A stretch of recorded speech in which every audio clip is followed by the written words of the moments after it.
Welcome to the official podcast of Cardinals Nation 24/7. Each week, we put a unique perspective on bringing you the latest news, updates, and rumors of the St. Louis Cardinals baseball organization. Join the nation and stay informed by liking us on Facebook, following us on Twitter, subscribing to us on the podcast form of your choice, and most of all, by subscribing to our YouTube channel. Thank you all for supporting the nation. Let's get things started. Here are your hosts, Jared Redwine, Chris Lawless, and Larry Cox. Hello, Cardinals Nation, and welcome to another episode of the Cardinals Nation 24/7 video podcast. Thank you for joining us. I'm Jared Redwine, and joined, as always, by my friends and my co-hosts, the legend Larry Cox, and the founder of Cardinals Nation 24/7. Hello, my friends. How are you guys? Doing good. No complaints. And we're also joined by our friend and cohort of Cardinals Nation 24/7, the professor, Mr. Brad Kale. Teacher, how are you, my friend? Not bad. How are you guys?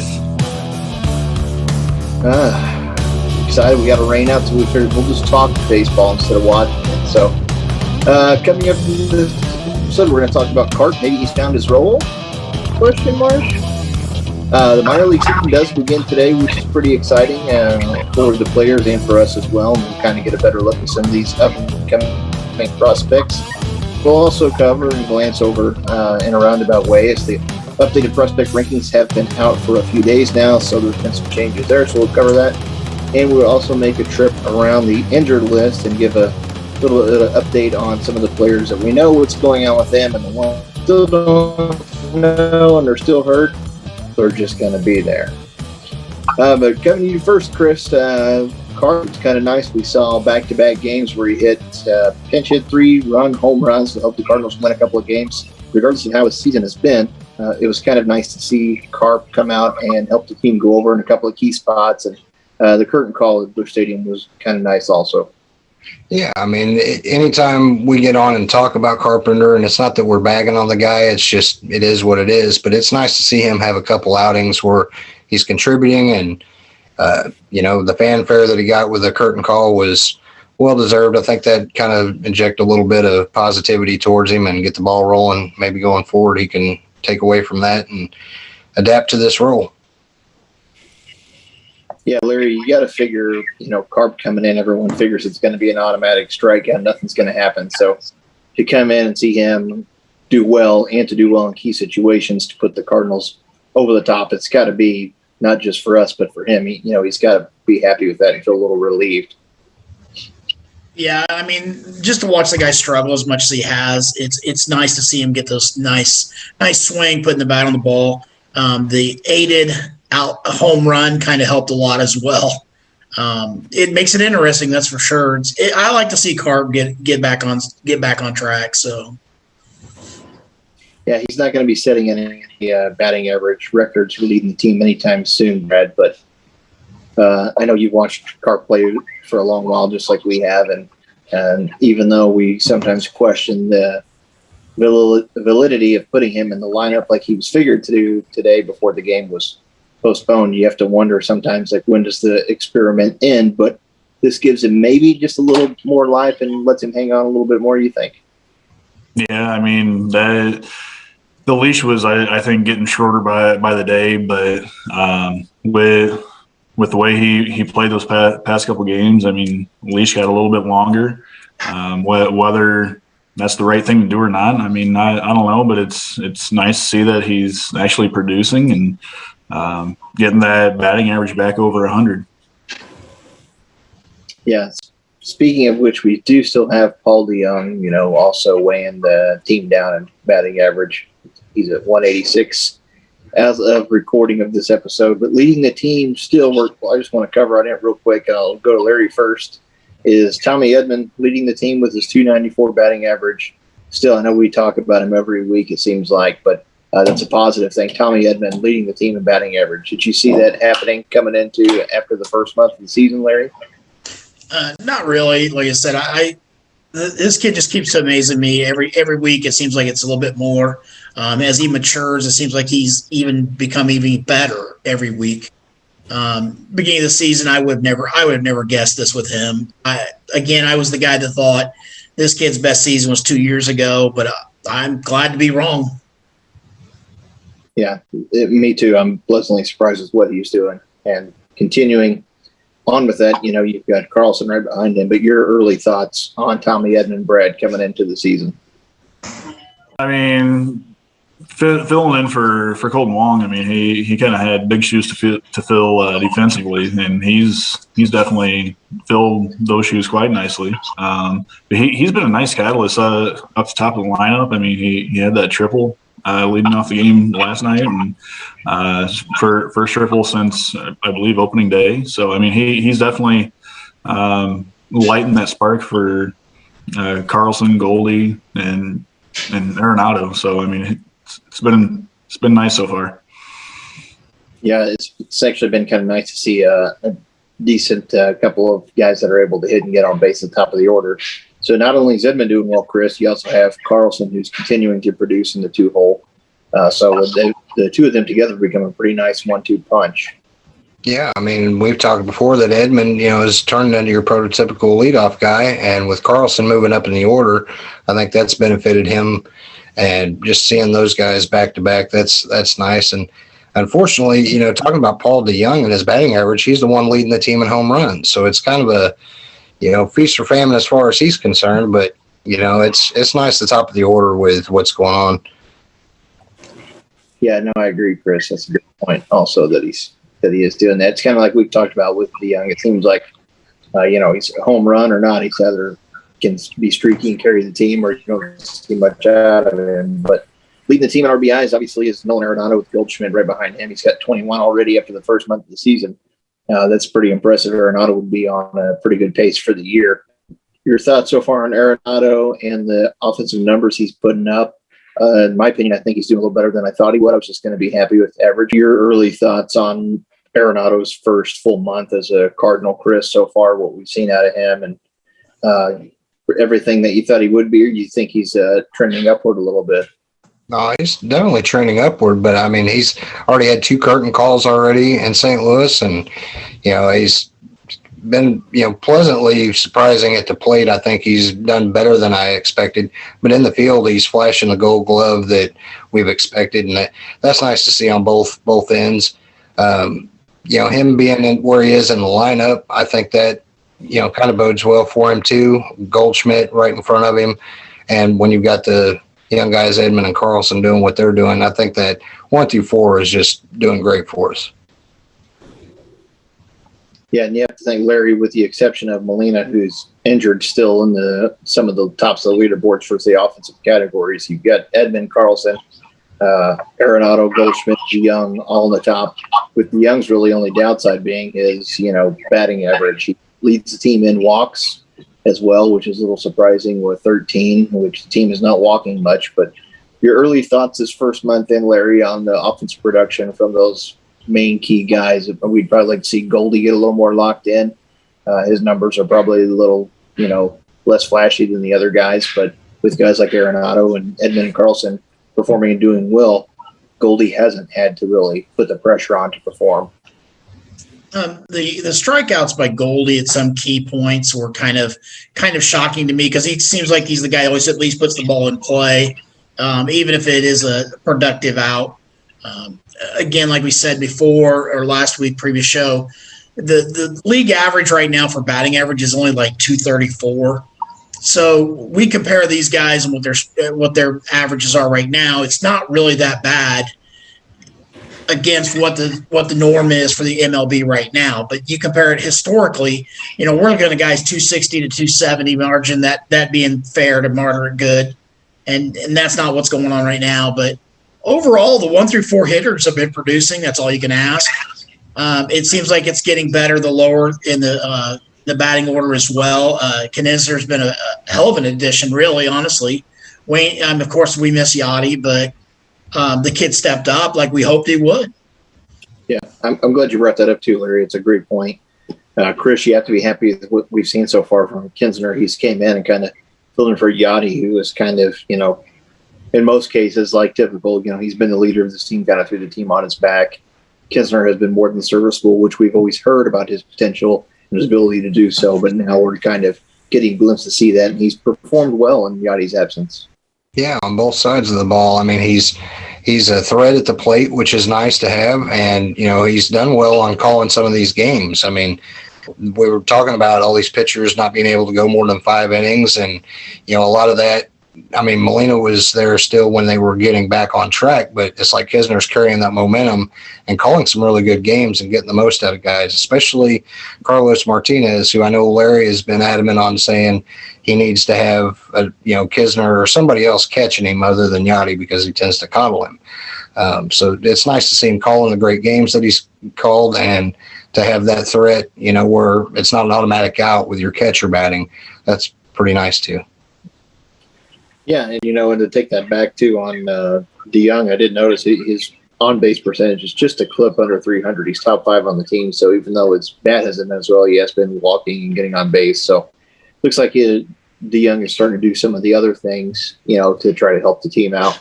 And we've talked about in the past, it's always kind of nice because you can't have multiple guys hitting under 200. It's just too much of a, it just stands out too much. And then guys like Bader usually take the brunt for it. But Brad, coming to you, I mean, your early thoughts on Kinsner, what we've seen him do. I know he has been playing well offensively, and he's been surprising to me on defense. I think he's, he'd always been kind of rated as a little bit lesser of a defensive catcher, especially with Yachty being the GOAT basically in regards to defensive catchers. Kinsner has done a pretty good job. Yeah, I mean, this is pretty much what we've been asking for out of a backup. I mean, Kisner really we haven't really missed Molina much in terms of production and action on the field.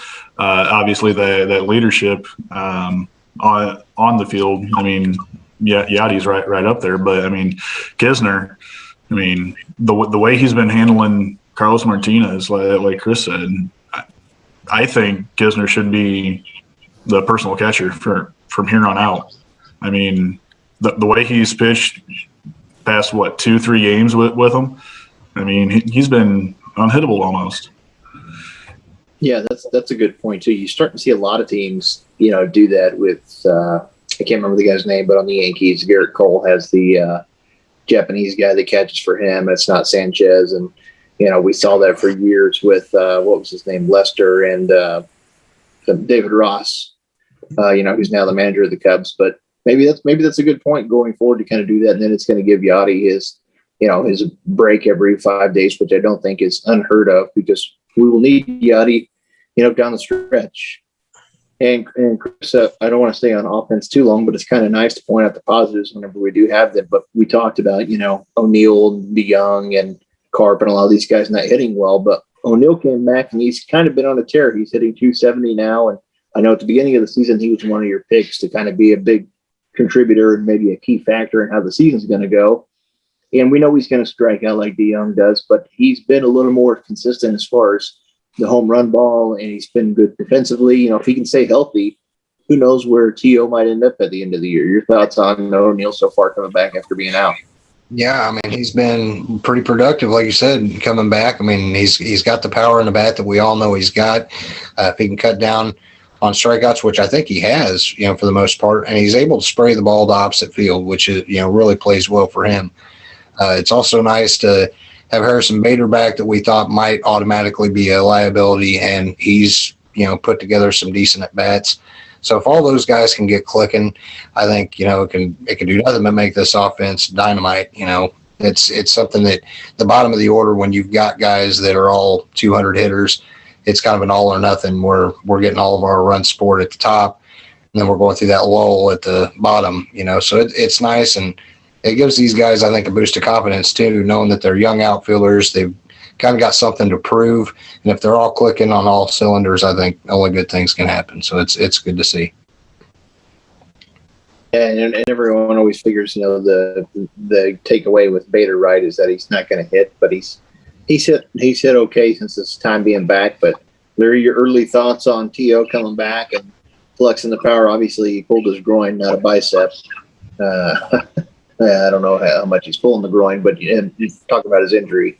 But the power's still there. Obviously, he's still doing. It looks like he's pretty well. He's got 5 home runs. His OPS is like, I think, like at 870 or somewhere around that number. But looking pretty good. And then your secondary thoughts on Bader coming back. It's kind of nice to see him hitting 214, only 14 at bats, but Bader's looked pretty good so far. I mean, the offense, is nice to see a home run or have that production at the bottom of the order at least. Kind of gives the impression to the other team that, any of these guys can do damage in a given time. It kind of lessens the load a little bit. The biggest thing that we always forget is that when it comes down to the end of the order, the pitcher does kind of get that letdown, thinking, okay, I can just kind of let loose and not have to try as hard or not throw as hard or whatever. And so to have an O'Neill or a Bader that's actually picking up the slack makes it now that spot's not a weak spot anymore. And so now they're focused on them throughout the 1 through 9 or 1 through 8, I guess I should say, 1 through 8. Then that also gives the top of the order more pitches they're going to be able to see because there's no weak spot. I think that if they allow the strikeouts, both the outfielders, that is a huge plus for us. We've always said Bader can't steal first base, but he can steal the rest of them. So if the kid could just figure out how to get on base, that's the biggest plus for us. You can't take away the two of them both have Gold Glove caliber defense in the outfield. Like we said early in spring training, we could actually proverbial have 8 Gold Glovers on this team. Even Waino's got a Gold Glove as a pitcher, so there's a possibility of 9 Gold Glovers on this team right now. Yeah, and I kind of hate to say this, but it was kind of the Bader injury, I think, was kind of needed for a lot of people in Cardinal Nation because, you don't realize what you're missing or the defensive, abilities he brings to the team, Brad, until, somebody like him is out of the game. You see Justin Williams, who is either can make a diving catch or can make a simple routine play look difficult. And he is also not hit well. Williams is batting low, but they haven't really given anyone a chance. But your thoughts on T.O., showing the power muscle and then having Bader back, and he's looking pretty good so far in early sample size. Yeah, that power from Tyler's been much needed. I mean, even though we were near the top, I think second in home runs as a team. I mean, that definitely doesn't hurt to get that extra few homers from Tyler. I mean, he kind of came back with authority with that, and but with Bader coming back, I mean, that both of them coming back, I mean, that definitely bolsters our outfield defense. Getting Justin Williams out of there is much needed because, I mean, as you said, he struggles out there. I mean, can of corn, he might not catch it. I mean, I think that if given a more extended opportunity, Williams could be a good run producer. I mean, he hits the ball really hard. But I mean, getting Bader back in there, I mean, yeah, he doesn't hit that well, but I mean, he's doing okay for now. Hopefully, this is kind of his turning point. So we'll kind of see how it goes from there. He's walking a little bit too, so that's a good sign. Yeah, I was going to say the last 3 games for Martinez, just going back to that, he's had 2 earned runs on 21 innings. He's only allowed 4 walks, struck out 7. So Martinez, it looks like he's starting to get locked in. Going back to your earlier comment, Brad, about, maybe doing the whole Kinsner, dedicated catcher thing. So that's good. I didn't actually even realize it was that good until I dove into it. Chris, I want to circle back to you too just real quick on the whole Williams deal. We've seen Williams pretty much be the everyday right fielder. He's been starting regularly, hasn't sat much, hasn't really performed well, and we didn't see before Nagowski hurt his hand. We didn't see him making any starts. We didn't see much of Dean. We didn't see Hurst, and now Dean has been sent down to AAA. So we didn't really get a good look at Dean, and what we did see of Dean, pinch hitting, etc., and defensive switches, he looked pretty good too, but didn't seem like he really got a fair shake. You think this Williams experiment is to see what he can do, and then if they send him down, it's a good just cause as to why, or what do you think the reasoning is behind the Williams playing every day? That has to be it. I know we've talked about the fact that he's a lefty might have been a reason why that he got more opportunities. And, there is the fact that we do have that extra option with him that we can send him down now that we weren't sure of earlier on. But even guys like Lane Thomas, that he kind of had that, quick call up and some struggle, and then he's been shut down. So it was a little wild for me to see him go all in on Justin Williams and not really give Dean an opportunity. And Nagowski's bat went totally cold prior to getting hit on the hand because he didn't get any opportunity. So I think you're right. I think they're just giving him opportunity to see if he's going to cut it at this level and maybe audition him for, maybe a trade chip down the road of letting some teams see what he is. Yeah, and Larry, you have to figure with Williams, I don't really know what the end game is because I don't see anyone coming off of the IL or anything of that nature to kind of take his spot, so to speak.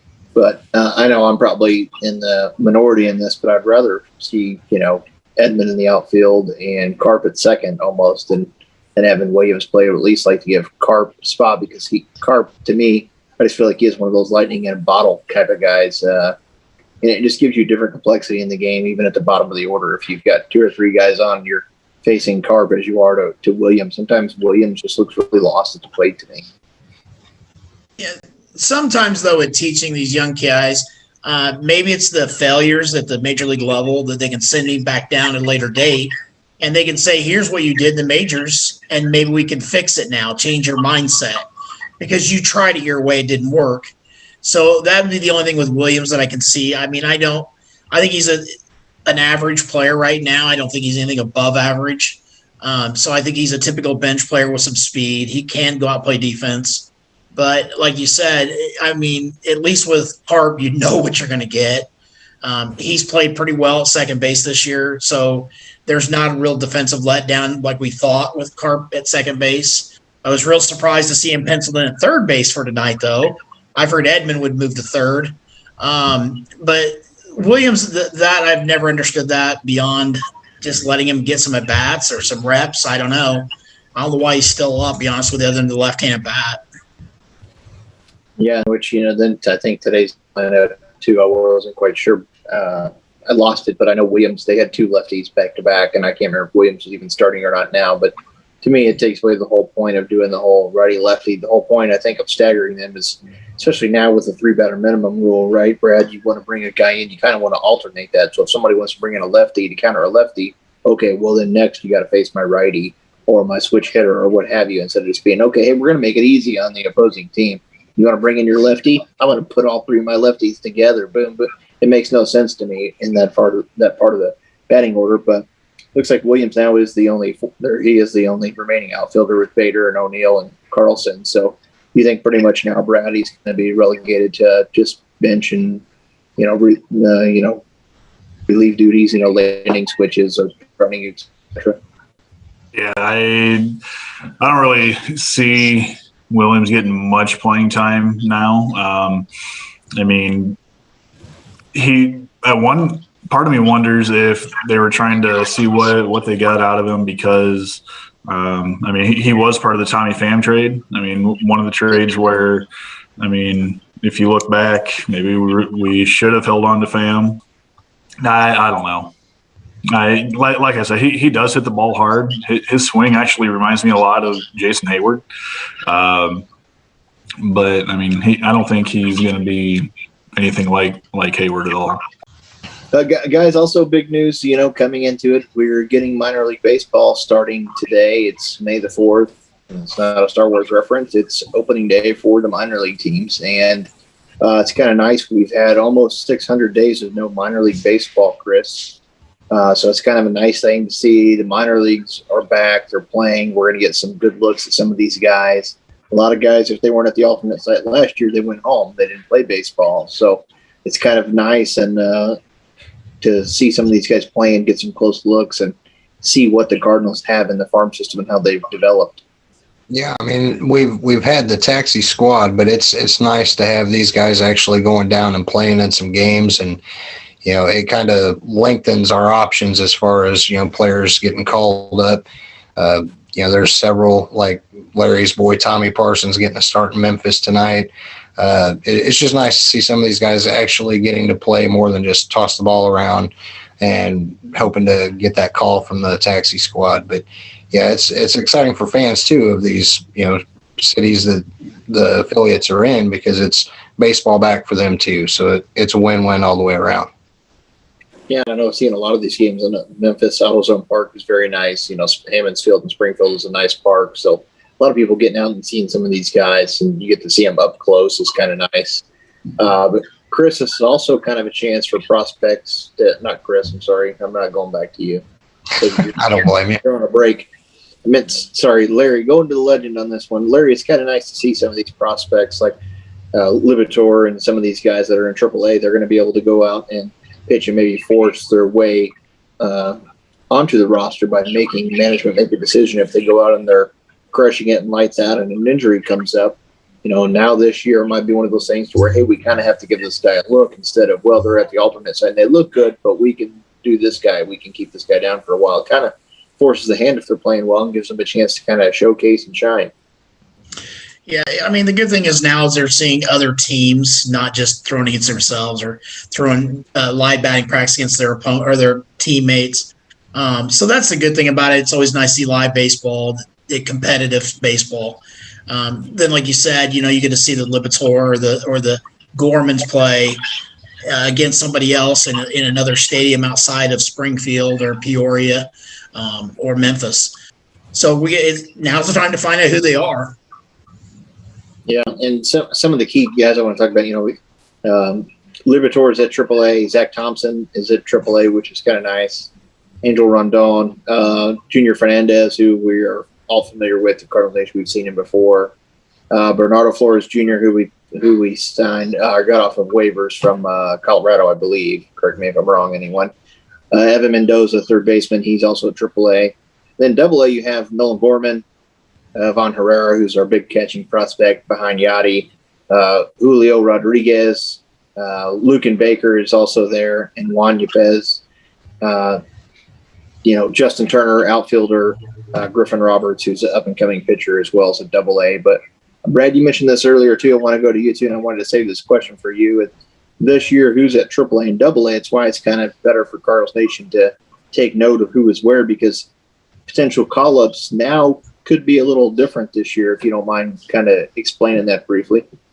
Yeah, with the whole COVID situation still going on, the AAA players are actually part of the Tier 1 testing group, so they get tested just as much as the Major League players do. So for call-ups, for example, if they want Libator for tomorrow, he can take that ride up from Memphis up to St. Louis, and he can play that night.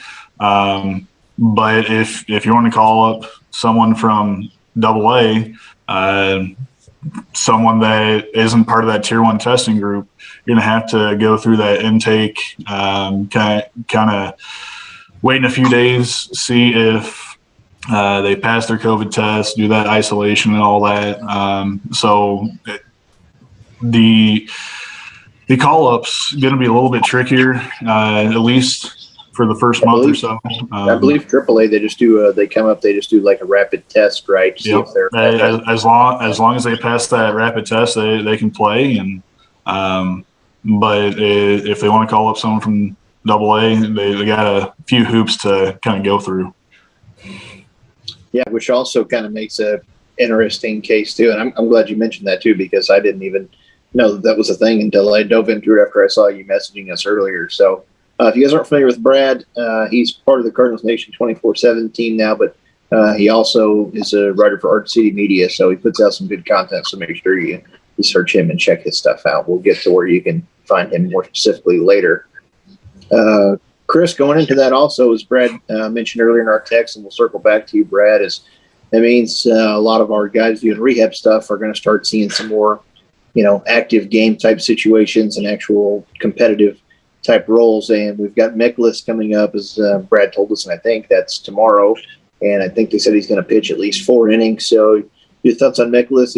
Looks like he's maybe making his way back. Yeah, I mean, I think John Mazalek said without putting a timetable on it, they would like to see him have about 3 or 4 outings before they feel that he's, ready to come up and contribute to the big league team. We've got a number of injuries right now where you've got, Ponce de Leon's out with inflammation. We got Andrew Miller with a inflammation of his ERA. Pretty much, yeah. Inflation for sure. But you've got, Andrew Miller with a foot injury. Yachty's still dealing with his injury. Kim, even though he's recently come back, I mean, we don't know that he's 100%. There's just a lot of tangibles right now that the Cardinals need to, go through. And, they've called up guys like Seth Elledge, and Oviedo got the call up, even though he didn't get to pitch tonight with it being a rain out.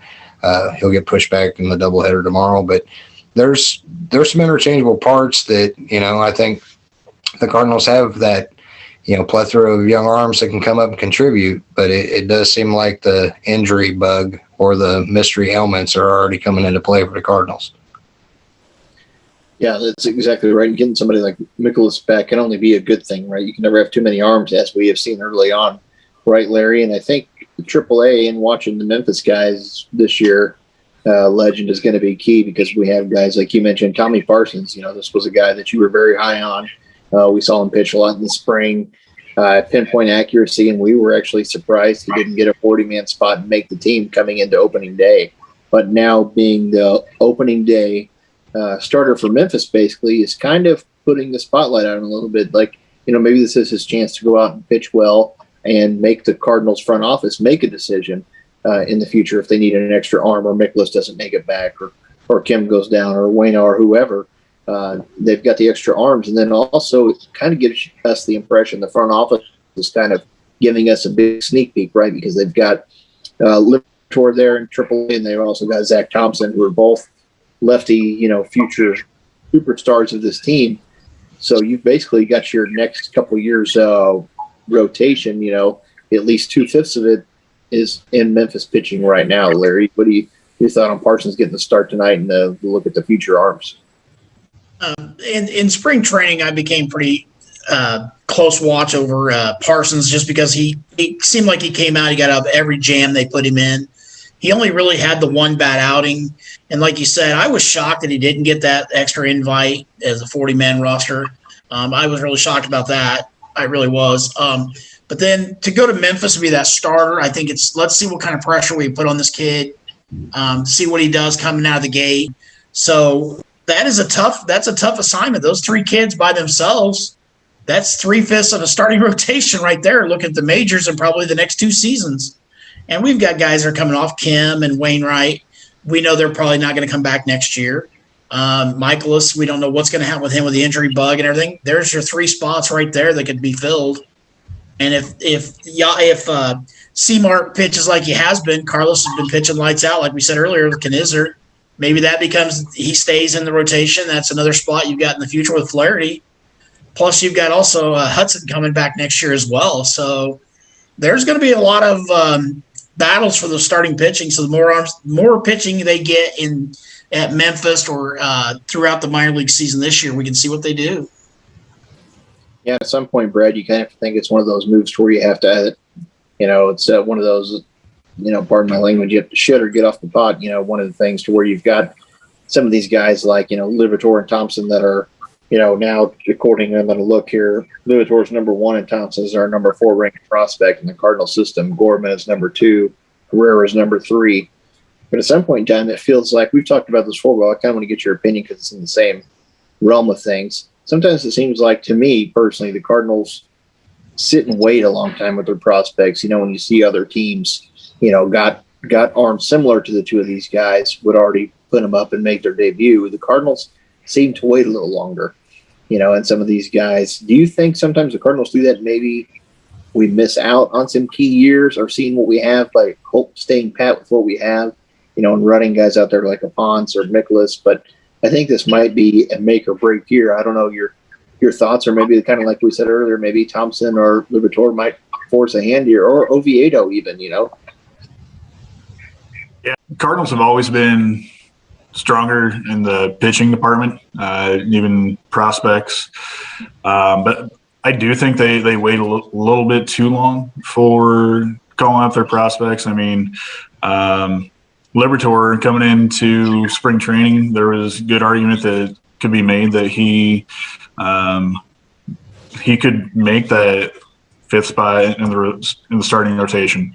I mean, obviously that didn't happen. And then as Larry said, I mean, Tommy Parsons, he was pretty much lights out this spring. I mean, I think he only gave up runs after they told him he wasn't making the team, and that was the one time he had a bad outing. I thought. Sorry to cut you off, but I just no, that you're right. I mean, the thing with him, if you do call him up, you got to figure out 40-man spot. I'm not sure where we are on how many guys we are on the 40-man. If we're at 40, if we have a couple openings or not, but possible decision to be made there.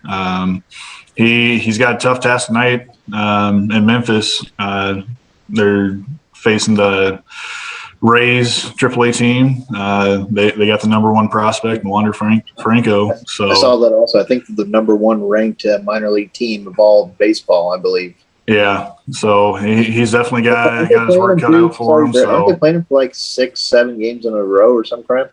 Yes, that sounds about right. I mean, I think that's how they're doing. All minor league schedules are doing like a 5 or 6 game series. Yeah, yeah. But yeah, I mean, if they can get Liberatore working and Thompson, I'd love to see them up at some point this year. Yeah, it would be nice just to have a shutdown. You know, it seems like every team has a hard time hitting left-handed pitching, and to see us have a prospect or a shutdown starter they can throw from the left side and come in and really compete would be interesting to me. I mean, I think this year is going to be, up to Waino.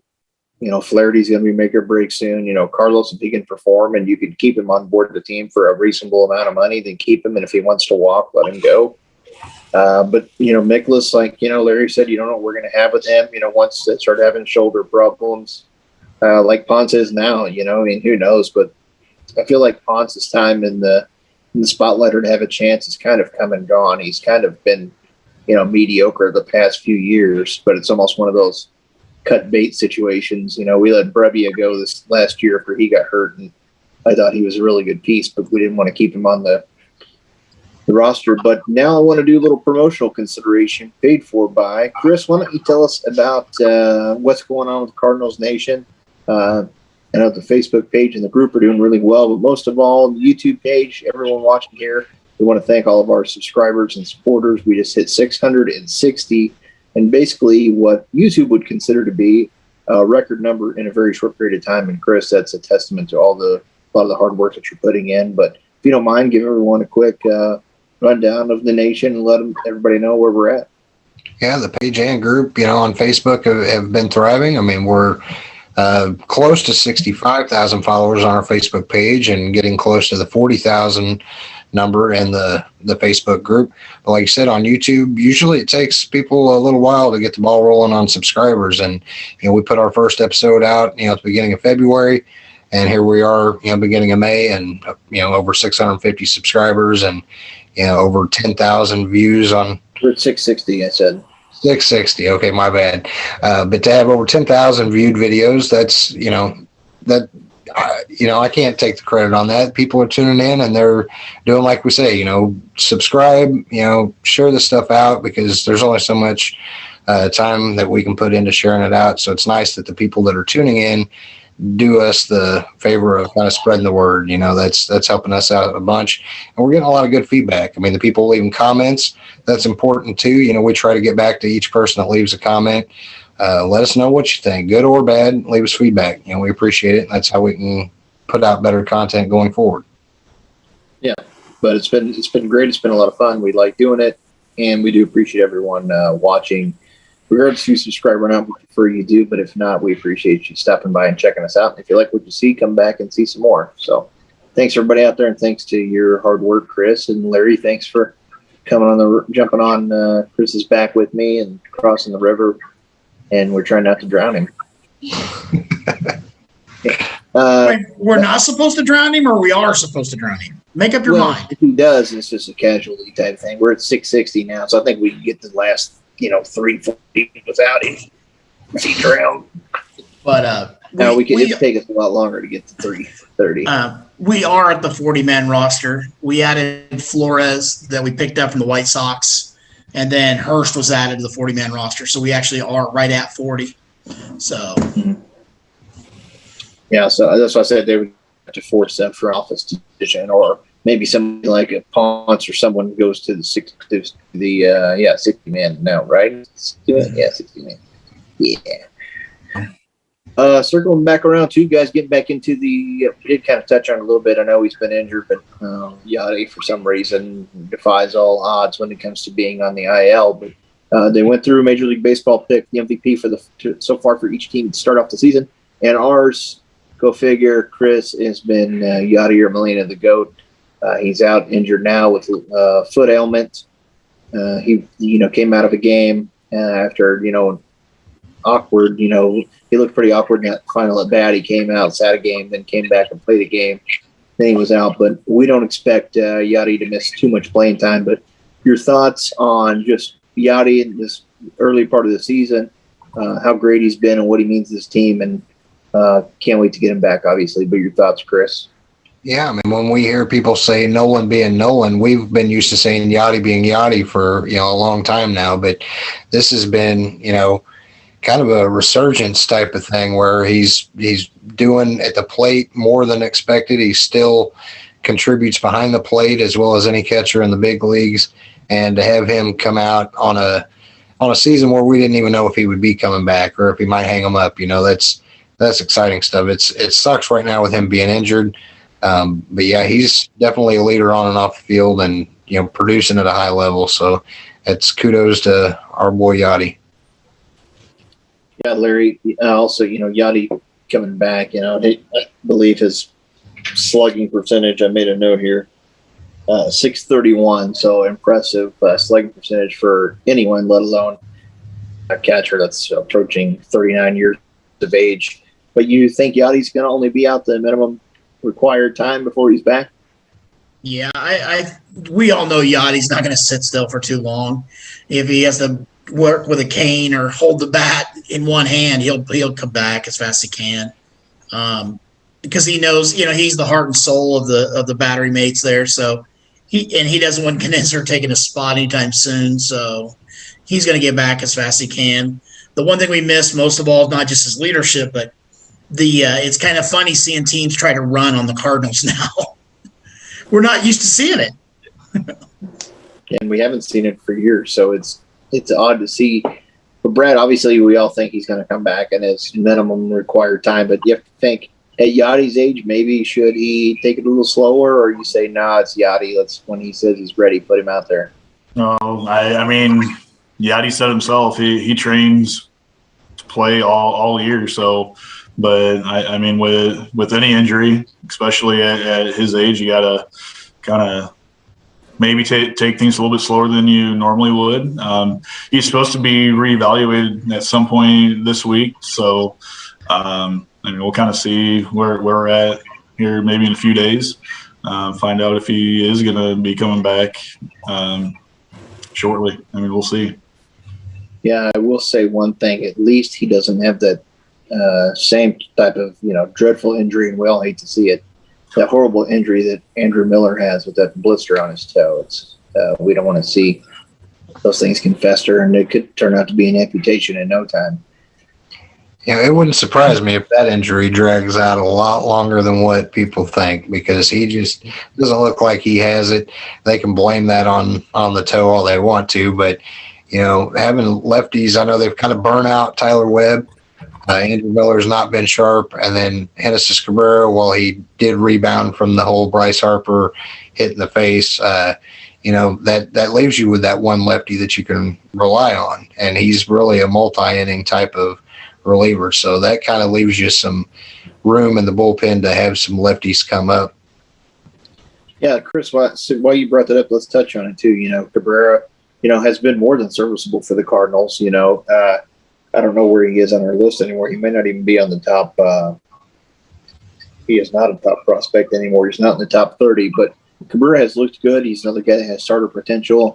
He really just had that one bad outing, against Philadelphia. But your thoughts on that whole deal? He's rebounded since then and looked good in a couple of appearances. But your thoughts on that whole situation and how Cabrera looks, and do you think it's affected his standing with the team at all? No, I mean, I felt bad for the guy because he wasn't trying to throw at Harper, and then to hit a guy the next at bat. It was a class act on Bryce Harper, to send him a text message saying, "Hey, I know it wasn't intentional. If you need to text, shoot me a message." I think that was classy from Harper. But as far as Cabrera, I think he's more than serviceable and really could slide into a starter role if need be. But the Cardinals are kind of starter heavy, both in the rotation and in the bullpen. There's a lot of guys that are starters turned relievers. That's kind of what he's been. But I mean, going forward, I like what I see out of him, and I like that the Schilt threw him out there the next game. Didn't let that kind of fester in his mind about being a little out of control, and he comes out the next game and produces. So I think that was a good move. Yeah, I mean, it is kind of needed too. You got to figure, Brad. We have, Tyler Webb, who's been used a lot, but has been very solid for the Cardinals. Andrew Miller has not been what we expected him to be, and we signed him to that contract a few years ago.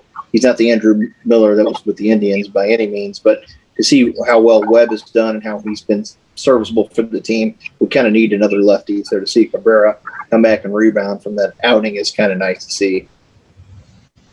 I mean, Cabrera's been nice to see so far this season. I mean, he's got the gas. I mean, he's been pretty reliable other than that Philly game. But I mean, he's someone that I think a couple years ago we couldn't really rely on him, but now I mean he's turning into one of the more reliable lefties that we can definitely turn to. And definitely gives Tyler Webb a break, even though he's been pitching well. But I mean, you can't throw Webb out there every day.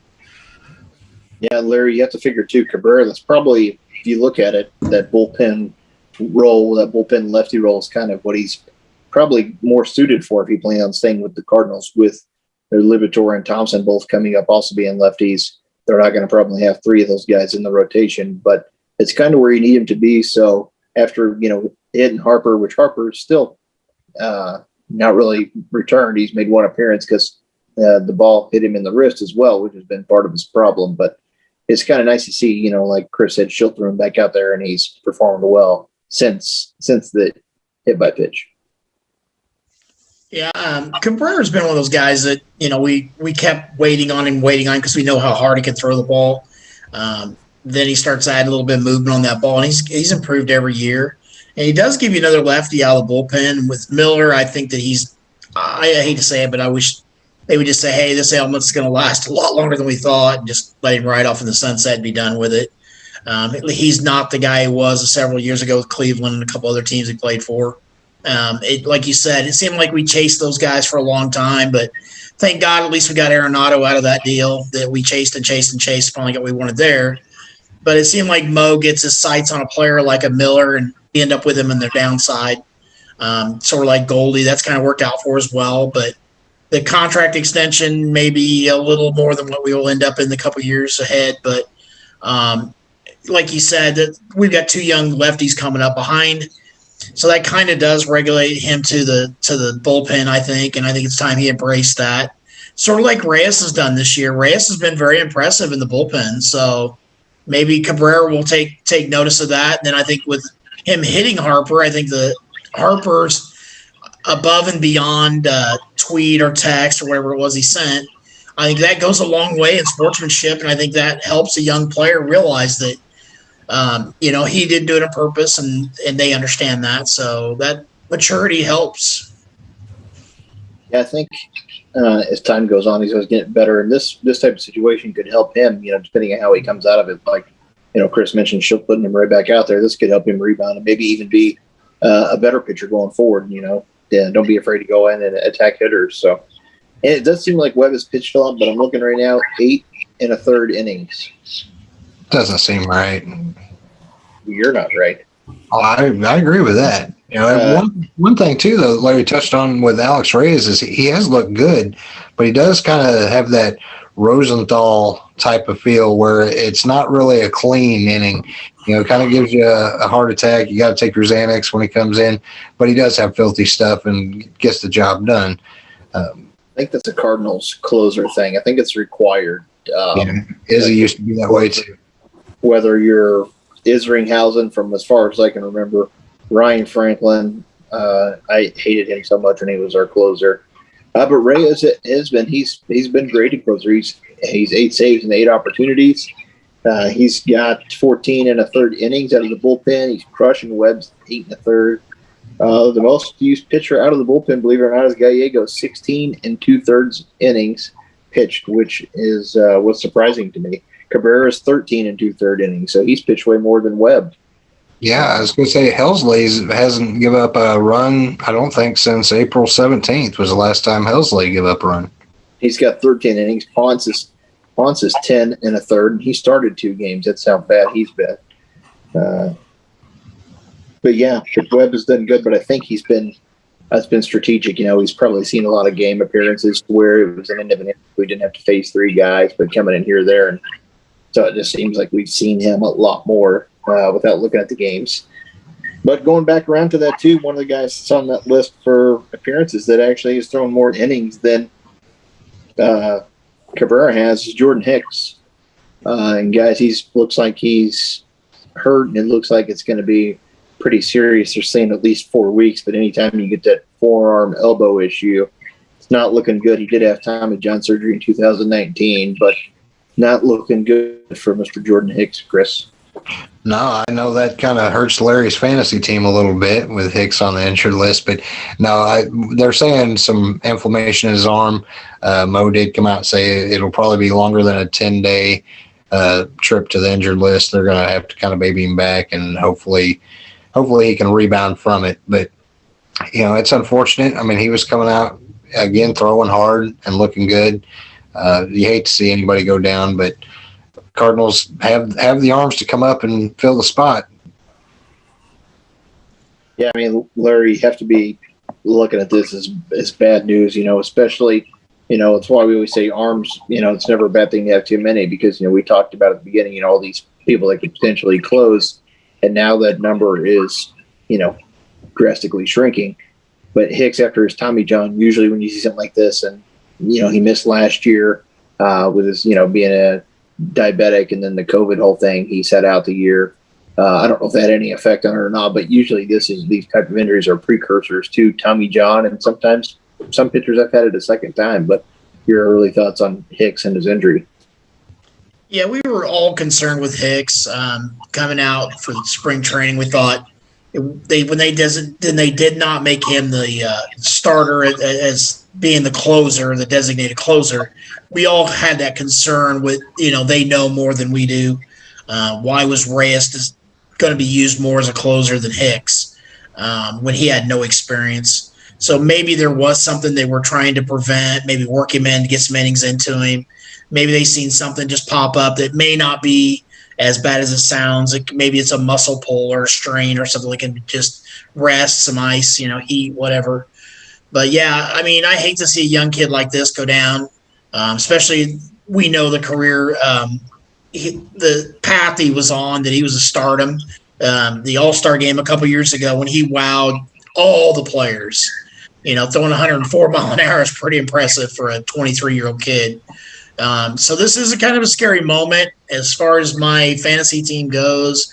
I'll take the IL as long as the kid's all right, Chris. Yeah, you know, Brad, we talked about this, you know, kind of stuff for the Cardinals. You know, do they take a little bit of a time to, you know, act with their potential prospects or stars? But also the same thing is we always feel like we get the ho-hum or not the full story when it comes to the IL and what exactly is wrong with the players. But your initial thoughts on the Hicks injury, and you think it's pretty serious where he's going to miss significant time, more than 4 weeks? Yeah, I did hear that his UCL, the ligament that does require Tommy John, seems like it's intact. No really any damage there. So that this injury is separate from that. So I guess if there is a silver lining, it would be that. But I mean, still need to kind of play things by ear, see how treatment goes, and I mean, especially with elbow injuries, it's definitely something that you want to take serious. And I mean, like you said,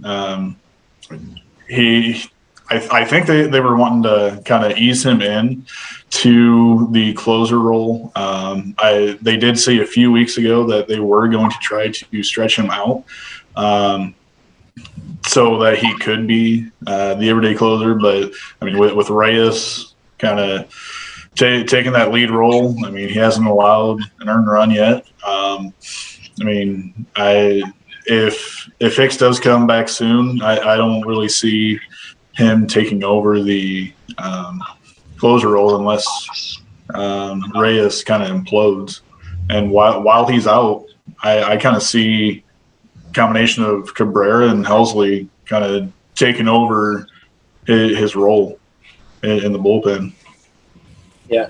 And one of the things is we do have plenty of arms. But, Chris, you mentioned this earlier about the walk with Reyes. But with the rotation, it seems like, the better things get, the more focus goes on someone underperforming. And I think it's why Bader, has had such a bad rap the last couple of years offensively. But John Gant, hasn't looked really effective in any of the starts. He did get a win in the last game thanks to Carp, bailing him out with that 3-run home run. But he's walked 18 people. His control hasn't looked good at all. When do you think the Gant experiment is going to be over? Well, I mean, with the Cardinals having that right now 6-man rotation, and I think they might ride that out until Michaelis is ready to rejoin the team. That may be when Gant gets pushed out. Again, that kind of depends if Carlos Martinez can keep pitching as well as he has. But, Jack Flaherty is in no way looking over his shoulder. Wainwright hasn't always looked sharp, but he's out there giving you innings and getting it done. And you've got KK Kim that I think as long as he does anything of what we expect out of him, I mean, those guys are locks. So, I mean, Gant, in my opinion, is better in a long relief role where the walks maybe aren't as noticeable because he's not out there pitching 5-6 innings. I don't think he's went past 5 this year anyway. But, yeah, I'd say when Michaelis comes back, that forces him out one way or the other. Flaherty just won his 5th game, Larry. You have to figure, is Jack your ace yet, or is he still just a Jack? I don't like the term ace. I really don't. I know you do because I don't like it. So that's why you did it to me. I know. I mean, he's the most consistent pitcher we have right now, but he's also getting a ton of run support too. So that's a big deal. I think he's pitched better than he had last year, and I think he's each outing until the last one, I think he's pitched better. So to be 5-0, that's a big deal. I mean, he's one of the only 5-0 guys there is, a couple of them in the league. So, and again, he's still a young kid. He's not a 30-year-old pitcher out there trying to throw. So I'm impressed with him so far. The kid's come back and bounce back from every bad outing he's had. So right now, I think he's the ace of this staff, whether we like it or not. The term being used loosely. Like every team has their best player, and I think that's an ace. I don't think it's based on the ace of a staff is for the entire league. So, yeah, and Brad, let me continue that question to you because we haven't asked you this question a whole lot. But Flaherty, he's 5-0. He's leading the team in ERA at 3.41. Carlos is right behind him at 3.72. When do you think, or do the Cardinals actually try to make a contract extension offer to him? We've kind of been under the impression, just talked amongst the three of us, that we expect him to want to explore free agency regardless. But if the Cardinals throw out a decent offer, maybe he looks to take it. But I think you kind of have to make that offer and try to sign him sooner than later. Maybe this year. You don't want to wait till he's at the end of his contract, because then I think if you can't sign him, I think you almost have to trade him to get something out of it instead of letting him walk, unless you're contending at that point in time. But my thing is try to sign him, if not trade him. Not this year, but I'm saying down the line. But you think there's a chance that the Cardinals try to retain him anytime soon or make him an offer, even though it's not their style? Well, I mean, if they don't make an offer, they're stupid. I mean, he's one of the best young pitchers in the game. I mean, why wouldn't you want to keep him around? I mean, he had that historic run a couple years ago in the second half. I mean, I don't think he's going to be that good again, but I mean, he has that potential. It's there. I think they should be continuing this negotiations almost every day with Flaherty, his agent. Try to at least buy out some of the arbitration years, push back free agency maybe 2-3 years. But I mean, Jack's been on the record saying that he doesn't like the system. But he has never said that he doesn't like the Cardinals organization. So I could see him, if the offer's right, that he could sign that extension. Yeah, the good thing we have to figure with him, Chris, is he does seem to be a fan of the Cardinal way, and he has kind of adopted that system, so to speak. He has a guy that has honored and respected Cardinal tradition in the past. And with the money coming off the books of Carp, Fowler, and Andrew Miller, you have to think if you're going to make that kind of a signing that someone like him is going to command, this offseason would probably be the best time to make that effort or attempt, wouldn't you say? Yeah, I mean, I've said I thought that maybe him being a Cali kid, that he looks to go to the Dodgers or somebody that throws out a lot of money, But with the Cardinals having Goldschmidt and Arenado, I think that plays well into, telling him that, hey, we've got some pieces here that, we are a contending team. We're not just trying to make the playoffs. We're going to put a competitive team out there, and knowing that you've had Flaherty grow up in the system, and he's got friendships with all these guys that he's come up through the minors with. I mean, you're not going to get a hometown discount. I think he's about the money, but I do think he loves being a Cardinal, and it'd be nice to see. Yeah, I agree with you. I think if they're going to make that attempt, it's something that they should probably try to do this off season, and then you at least, or it gives you a starting point at least for guys to where you can kind of see what you have to work with and kind of go from there. Chris, some other good news, recently, speaking of pitching and guys that are, performing lockdown and try to make him a franchise player, Adam Wainwright has set yet another milestone, and not just in strikeouts, total and looking good and leading the team this season, but overall at Busch Stadium, number 3. Yeah, number 1,000, for his career at Busch 3, and that's awesome to see. And with Wainwright, he was another one kind of like Molina that we didn't know if he was coming back, but he's pitched well, and even had a game where pitched a complete game, got the loss, but still was giving you a complete game. That we're asking guys to go past the 5th inning, and so it's nice to see Wainwright just kind of puts his team on his back. He's a ultimate gamer, and in his post game.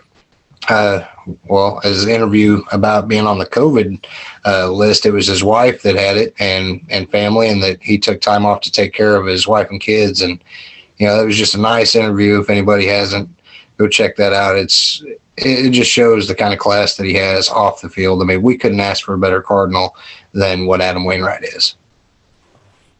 Yeah, Adam has looked really good this year. He's been an unfortunate victim of a lack of run support and a couple of great outings, but he keeps setting, milestones, Brad. And are you surprised at the performances we've seen from Adam this year? And do you think if he keeps him up, he plays again next year, or do you think this is it? I go back and forth on whether he plays another year or not. I mean, he's been doing great. I mean, but at the same time, he's 39. The hell's wrong with 39, bro? Hey, I'll be there in a few years. So I'm 39. But, hey, Brad. Note to self, Brad, no longer on the show. Yeah, well, all right, I see you. No. He's got he's Mr. Cardinal to me. I mean, he's got that leadership. When I think of the Cardinals, he's one of the first ones that comes to mind. I think he wants to be there. And he knows when he doesn't do well. He knows he's kind of letting his team down. So I think if he feels that he's ready to hang him up, he's going to hang him up. But if he wants to come back, I mean, they're going to welcome him back with open arms. Yeah, he's just a consummate professional, and he's one of those guys, even when we know his playing career is going to be over, Chris, he's one of those guys you're still going to see him at the ballpark all the time, talking with the young guys, joking around. I think he loves the game too much and loves being around it and the camaraderie of the guys that he's just not going to go away, which is a blessing for all of us. Yeah, I agree with that. And I mean, to kind of go off what Brad said, and not just his age, but if Wainwright thinks that he can contribute at a high level, it wouldn't surprise me if him and Molina kind of go out together next season. But if Wainwright thinks at all that he's not capable of really being a productive pitcher, and that I think he wants to go out while he still has some stuff. He doesn't want to come back for 1 year and be the guy that goes out and gives you 3 innings, gets lit up, and you're just pitching him on namesake. I don't think he wants to be that guy. Yeah, I think a lot of it, too, is going to depend on this whole entire season. As of right now, him and Yachty both look good. I think if the Cardinal, I think you'll find out pretty soon if we win the World Series or get close. If the team's competitive and we don't win, I think, depending on their numbers, they may try to push it for one more. I mean, Jamie Moyer made a long career out of not being much of anything. But I think Yachty is a little different than Waino, to where I think Waino likes, attaining and achieving some of these goals and accomplishments. But I think Yachty, has his sights set on them and wants to be better. And as we've seen in the past, he's not too happy when he gets looked over for certain things where he believes he is more deserving, a la the Gold Glove Johnny Bench comment thing with Tucker Barnhart. But I think a lot of it's gonna factor into how this year goes and the team performance overall. I think if they could have a chance, especially Waino, if they could win a World Series, I think Waino would be more inclined to go out on top as a champion again, as to where Yachty might want to try to play another one. But I don't see either of them playing again for another team, especially this year as close as it got. I don't see anyone picking up Yachty at age 40, but who knows? I've seen crazier things, and as we mentioned again, his production level, and then there's not a lot of good catchers in the league. I guess we'll just have to wait and see as the year unfolds, but it's always just a fun topic to discuss and talk about. But if you like what you're seeing here, please like and subscribe. Give us a comment. Let your friends know. We do appreciate everyone that is a subscriber already and has been loyal in watching the show. We do appreciate the support very much so, and we thank you very much. This week's episode, we should have it out soon, but coming up soon for our Facebook group. That's how this Cardinals Nation started. Was Chris started this on Cardinals Nation 24/7 on Facebook. We have a page and a group. Our next episode is going to be on Monday, May 10th. It's going to be a Facebook Live edition of Cardinal Cuts with Chris Lawless. So, Chris, why don't you kind of tell everyone what Cardinal Cuts is, where they can find it normally, and kind of what to look forward to next week on Facebook Live. And we hope everyone, that tunes in here joins us there as well. Cardinal Cuts is it's a Q&A podcast. It's basically targeting our audience on Facebook, where group members can just pitch us questions. We'll do a live video where, again, they just ask any Cardinal-related questions, and we'll do our best to give our expertise in answering those. But this is just a fun way to interact with the group members and, have some engaging conversations and discussions. So that's always nice. Haven't put out a Cardinal Cuts in a couple weeks, so I've taken a hiatus. So it'll be nice to do this Facebook Live and, be able to interact with folks.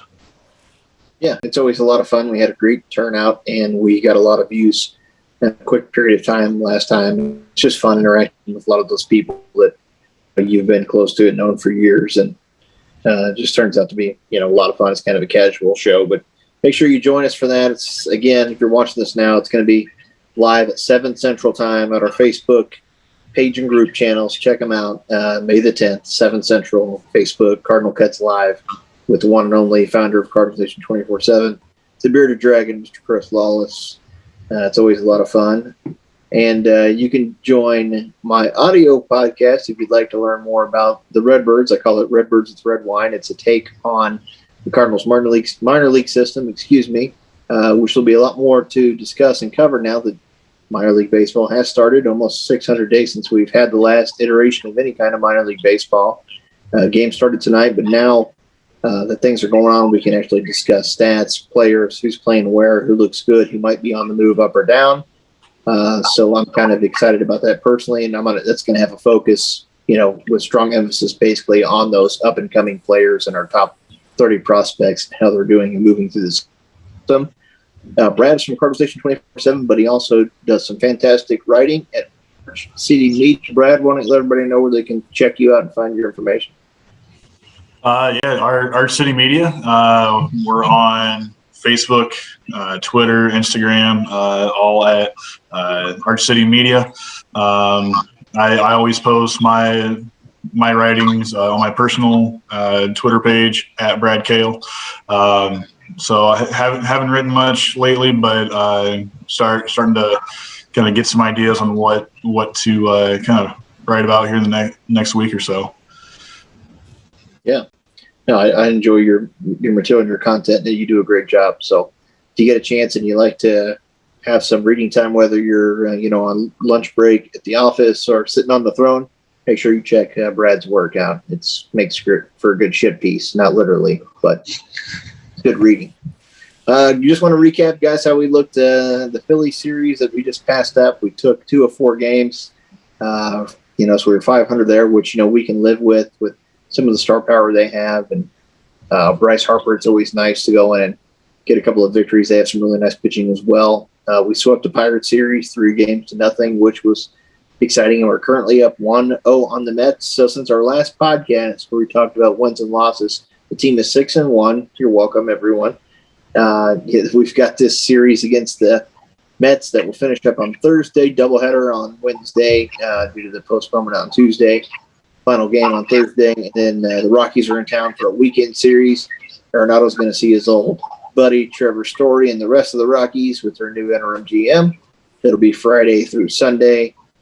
Day off on Monday, and then the Cardinals will be traveling to Milwaukee next week, which will start Tuesday, a 3-game series in Milwaukee. Again, our Monday, May 10th, Facebook Live is going to be Cardinal Cuts with Mr. Chris Lawless. But other than that, Redbirds with Red Wine, Cardinal Cuts with Chris Lawless, Arch City Media with Brad Kale. Brad, do you have anything you want to throw out in closing? Brad, Professor Kale, that's his name now. No, I mean, it's just good to see that the Cards are kind of heading in the right direction. One of the best teams in baseball the past week and a half or so. So, I mean, definitely heading in the right direction. Yeah, I agree. It's exciting, and it's always a lot more fun when your team is winning. Chris, anything you want to throw out in closing?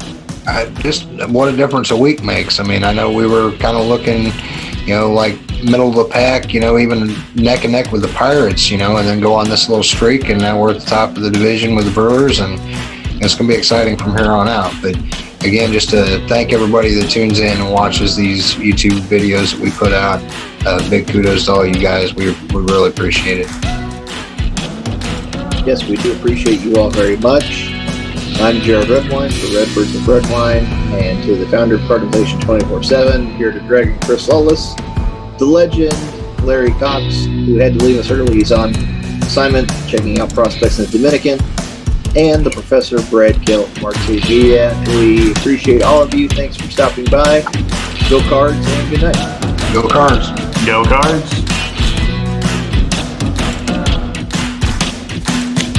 Teacher, have him on next week. He brought value. Shit, I'm gonna be replaced. I want to train chimpanzees. not true. It look better. You could be untrained. That's true too. No training required. Trained chimpanzee.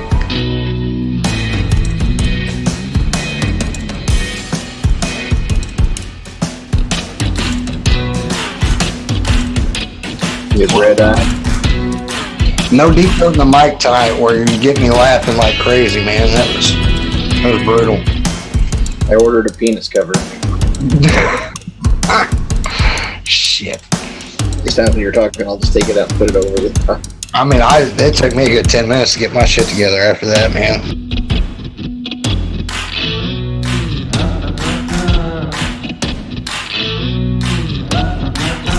All right, you guys ready? Here we go. Stretch. I saw you stretch. You getting ready? What the hell's going on? Yeah, get ready.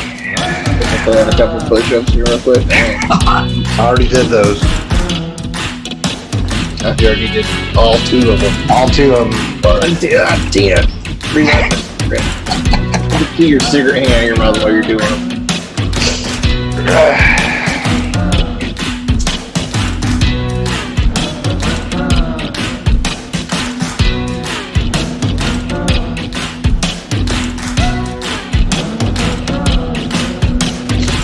Hey!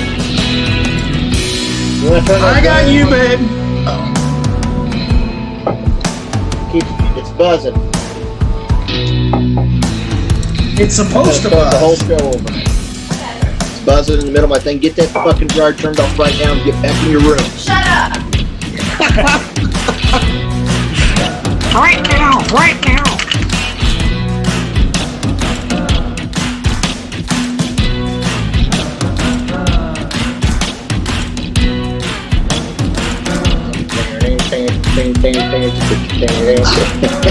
Yeah, we gotta do it. Oh, you got another shirt on this time. Yeah. Man, the damn outtakes, man. Yeah. Gotta have some content for the outtakes.